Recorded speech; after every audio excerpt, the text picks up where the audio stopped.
Farmer Rob McGutcheon has seen droughts come and go for decades. He says the conditions on his property at Trangie, west of Dubbo right now, are unlike anything he's had to deal with before. So this is the first time that we're running into a second year without planting.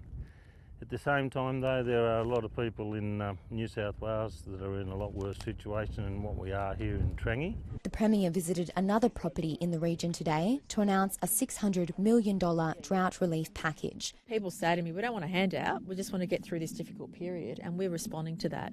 The package includes $250 million for one-off loans of up to $50,000, which will be interest-free for 7 years.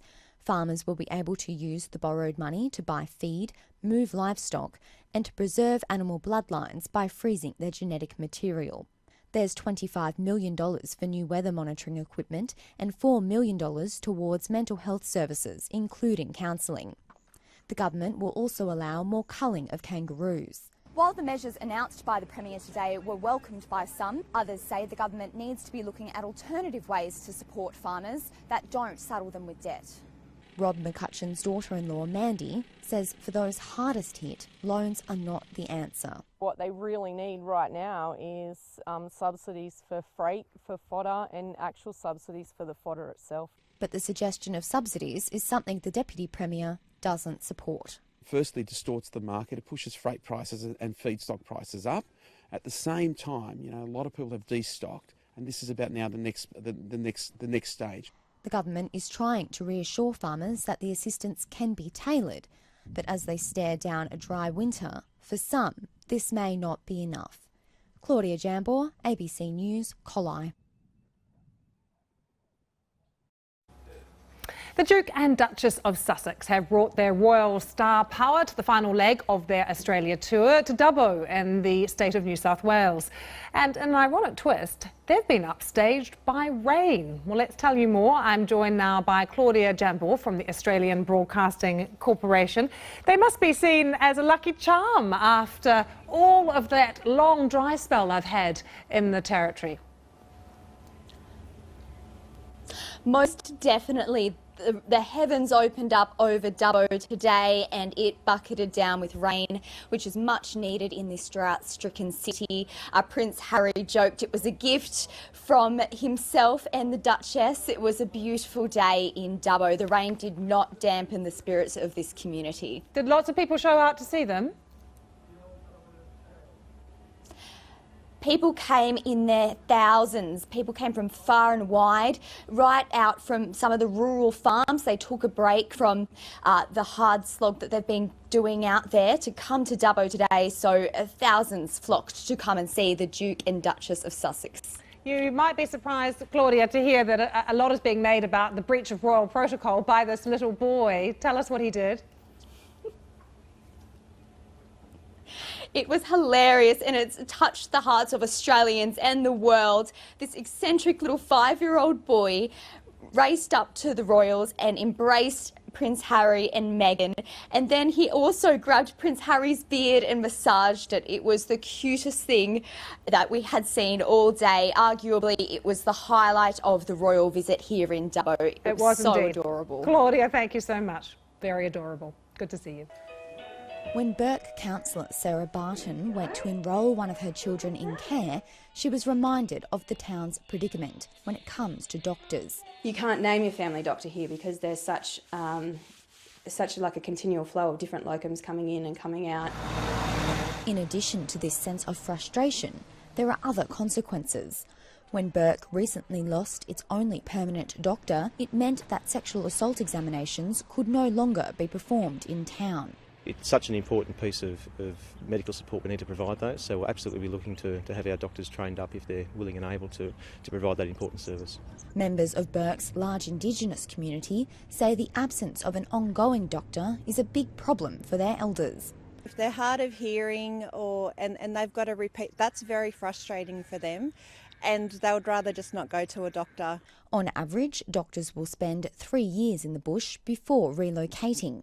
Bringing in a locum as a substitute for a permanent doctor costs around $2,000 a day. Just normal breathing. Yeah. Brisbane GP Freddie Machiri regularly visits Burke. and is a defender of the locum system.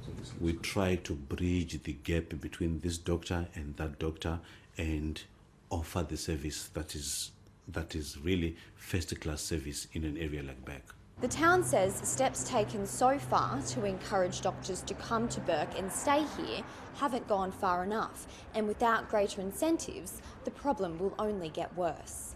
And isn't that our basic right now, that we should have health services that are available all the time? The local healthcare provider says a new permanent doctor is expected to start next month, with a second doctor to follow. Claudia Jambor, ABC News, Burke. Convicted triple murderer Alan Jeffrey O'Connor has been handed 3 life sentences for shooting his ex-girlfriend and 2 others at a property in Western New South Wales. Claudia Jambor reports. There were gasps of relief and applause from the victims' families when Justice Robert Hume sentenced O'Connor to life imprisonment today at the Supreme Court in Dubbo. O'Connor was found guilty of murdering Rebecca Webb, Stephen Cumberland and his son Jacob by a jury on Monday. The 64-year-old shot all 3 at close range with a rifle at the Cumberland's property at Hermidale near Nyngan in June 2015. A relative of the Cumberland family, Heather Poole, describes O'Connor as an animal and says a life sentence will never be enough after the pain he's inflicted. No sentence will ever be harsh enough for what that animal has done to our boys and to our family. Even in jail, he will still have the joy of seeing and holding his loved ones. That is something we can never ever get back. Our family was stolen from us. O'Connor was involved in an argument with Miss Webb and her friends at the Hermidale pub in the lead up to the murders. Justice Hume told the court in Dubbo that the brutal killings stemmed out of O'Connor's jealousy of his partner's newfound love for Stephen Cumberland. He says the killings fall under the worst category of murder and that O'Connor intended to blast every essence of life from each of his victims. The family of a disabled... All right, now an enormous dust storm is moving across New South Wales this morning and it's expected to blanket Sydney later today. Our reporter Claudia Jambor is in Dubbo and she joins us now. Claudia, good morning. We can see the horrible sky behind you. What's happening?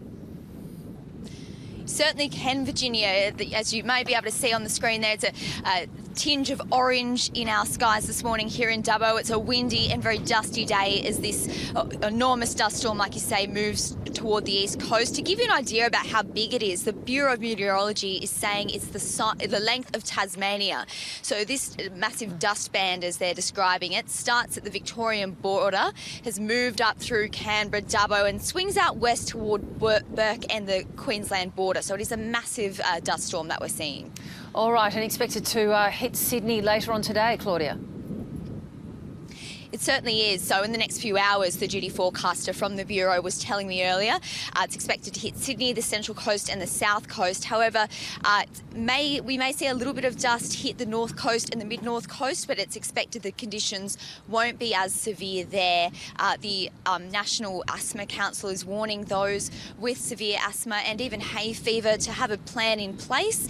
They've suggested that if you do have air conditioning in your house, have it on the recycled mode, just to ensure none of that dusty air gets in and stirs up any respiratory conditions. Very, very good advice. Claudia, good luck to everyone there in Dubbo. Looking really nasty. Almost apocalyptic, doesn't it? Very frightening. A bit.